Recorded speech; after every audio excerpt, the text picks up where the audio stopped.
Hi, thanks for joining us for the Family Plot, Gardening in the Mid-South. I'm Chris Cooper. The show's been dormant over the winter months, but we're ready to get back to it. So today, we're going to answer some of the most frequently asked questions we get at Extension offices around the area. If you have a lawn, a vegetable garden, or ornamental plants around your home, you'll want to stay tuned. Frequently asked questions. That's just ahead on the Family Plot, Gardening in the Mid-South. So stay with us. This is a production of WKNO Memphis.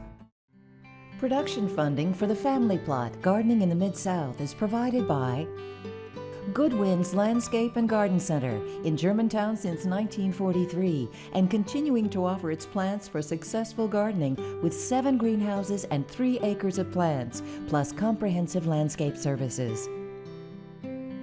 International Paper Foundation, the WKNO Production Fund, the WKNO Endowment Fund, and by viewers like you. Thank you.